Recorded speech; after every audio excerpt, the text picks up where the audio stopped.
Hi, I'm Caroline. I have a couple of friends that decided I needed to start a YouTube channel. Okay, so let's start a YouTube channel. I am a yoga instructor. I am a sound healer. I am a medicinal herbologist, a Reiki practitioner. I see myself as a cheerleader for joy, having risen out of relative misery. I have been digging through my lunchbox lately and trying to figure out what parts of me are pre-programmed, childhood, people I hung out with, family, TV programming, Wonder Woman, and what parts of me are actually me. Oh boy, I tell you, you start picking that apart, you go way down the rabbit hole. There are a lot of things in life that have seemed to come together, mainly through making a bunch of mistakes. You know, mistakes can do a lot of things for us. Mistakes can make us miserable. There's a statistic I read recently that 60,000 thoughts a day on average are what goes through this melon we carry around. 60,000. And relatively 40,000 of them are the same. I spent a lot of years churning over 40,000 very similar thoughts a day. Most of them not good for me. Most of them from my pre-programming. Oh, hello, Miss Chicken. Yes, I love you too. So if they're not good for me, where'd they come from? Well, statistically, we are more likely to believe something negative about ourselves than we are to believe something positive. That's not to say everybody's like that, but society seems to have kind of become very competitive, especially these days with the box and the games and the YouTube. We're all trying to compete for space, for importance. Dr. Brene Brown talks about how we live in a deficit. God, I love that woman. Look her up. She's amazing. I want to like hang out with her on an airplane.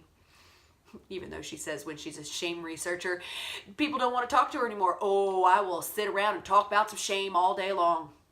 Dig into it. Because she says that when we feel shame, we don't talk about something. You'll never hear about it again. You can learn from guilt, but you can't from shame. So am I a compilation of shameful experiences? Some of the things that are me that I felt shame about, and now I don't ever even want to visit those parts of myself. So I'm unpacking the lunchbox. I've found some jealousy. I never thought I was even capable of being jealous. I am. I have found a little bit of vengeance. Ooh, you know, I'm not sure that there aren't many of us on this planet that wouldn't be like, oh, you know, if you got bitten by an extra mosquito when you were outside next week, that you wouldn't deserve it. There's a little bit of that in there.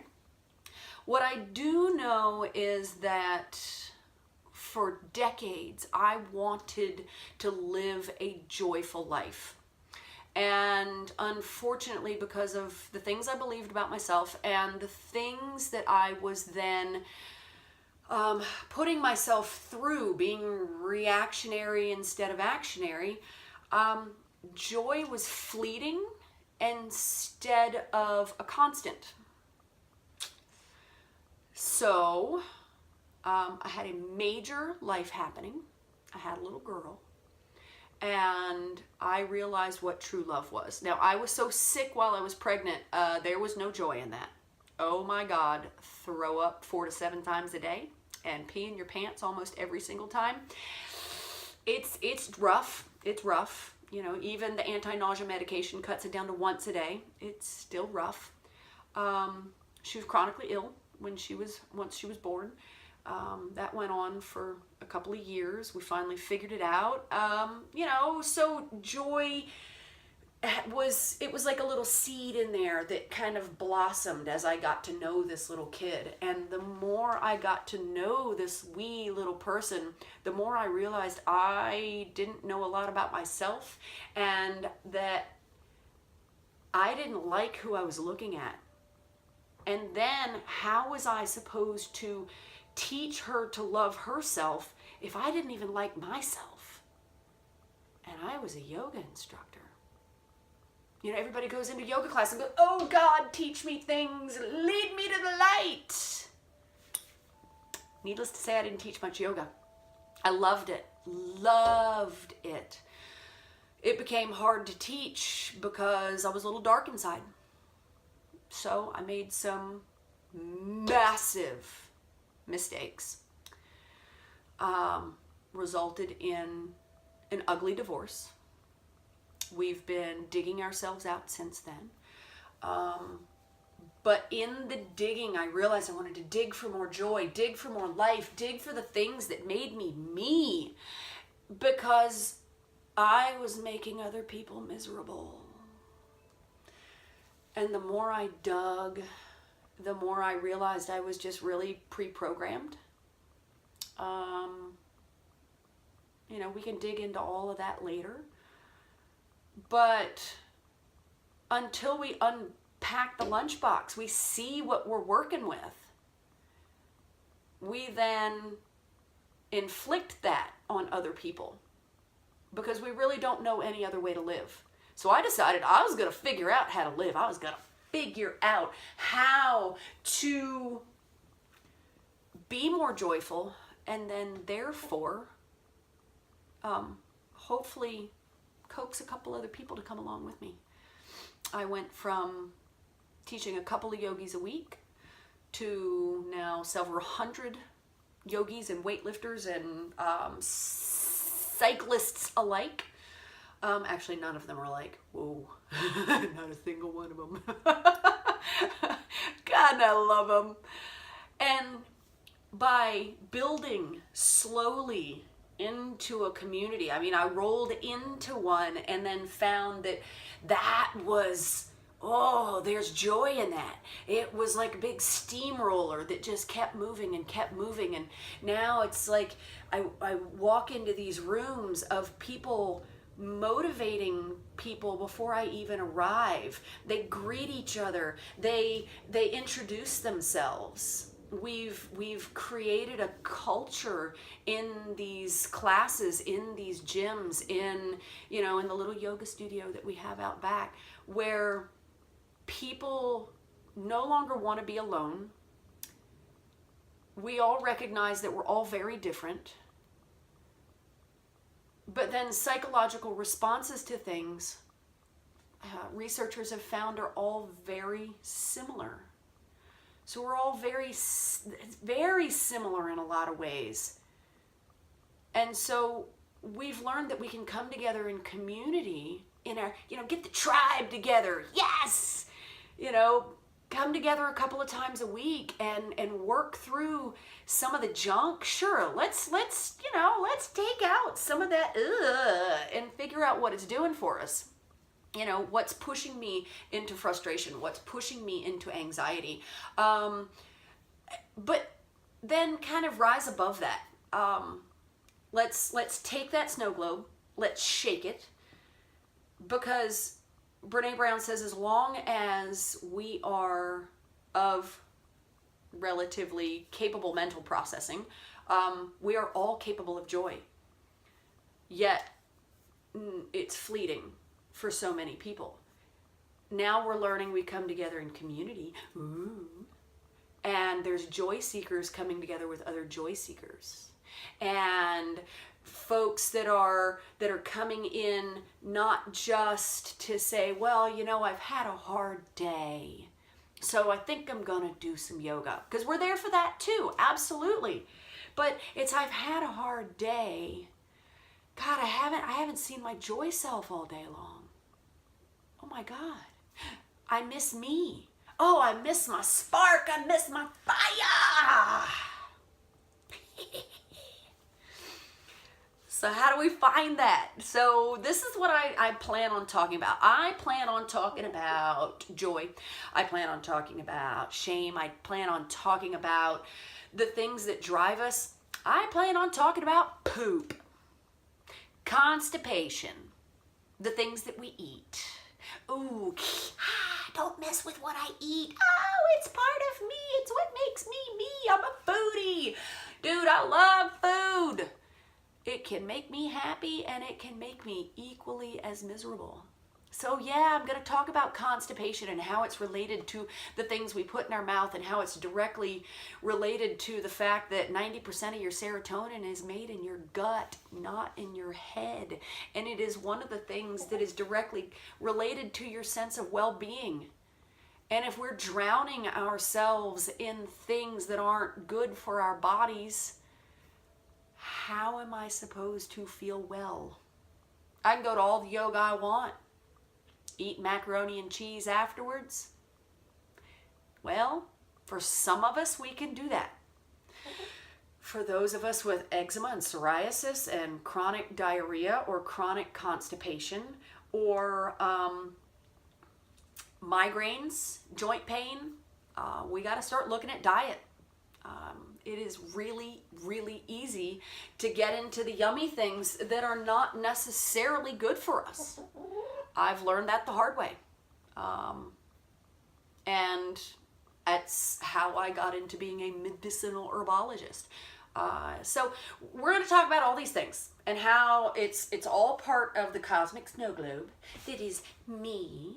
But then all of our little cosmic snow globes sit next to each other. And so we can all sit around and see how shiny and sparkly we can all be and how we can motivate each other.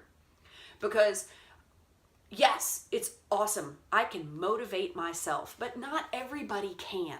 We didn't all grow up in an environment where we go, oh yes, now I'm going to motivate myself.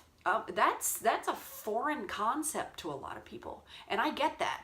I was that person for a long time. So, yes, there are millions of people in this world as wise, or way more wise than I am. I'm just willing to talk about it. I'm willing to talk about the poop. I'm willing to talk about chickens with hurt feet. I'm willing to talk about getting closer to your food. I am willing to dig in and jump in the hole with you and talk about misery so that we can then come up and find some more joy. Because the more of us that feel better, the more of us are going to make better decisions. There are going to be more of us that can band together in community and help make even greater decisions. Because I see a lot of misery in this world and a lot of decisions being made from a miserable platform. And it worries me. It worries me for my beautiful little girl and my stepdaughters. And I think that we need to talk about a lot of these things. Like really. Not like, oh, I'm going to sit around and enable you a little more. No, that is not what this is about. This is yoga with a side of size 9. Boom! Right there. Yeah, get in your face about it. I'm willing because I can. And we're going to sing really badly. You don't have to sing with me. But I have my harmonium here. It's a squeeze box. It sits on the floor. And I play it terribly. And I can't read music. And I don't care. I just don't. But I think that sometimes we need to sing to chickens. I think that I know that the science behind the vibration that we create when we sing or we hum, yes, she knows it too, is it's really good for our nervous system. So, hi, you gonna check us out? Yeah. Thank you. Yes, ma'am. Anything else you have to say? No, there's no worms over there. No worms. Just your wonderfulness. So we're gonna sing. We're gonna hum. I sing really bad songs about all kinds of things. But I'll leave you with a little bit of joy and happiness,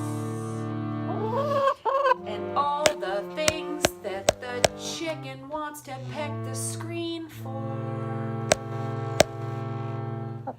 So I'd like to leave you with an idea. Look at yourself.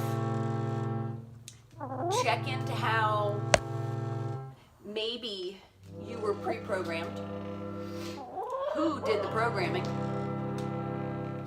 And guess what? We have a choice. Live as we've always lived. Or maybe we could learn to live as our true selves and find some freedom and a little more joy.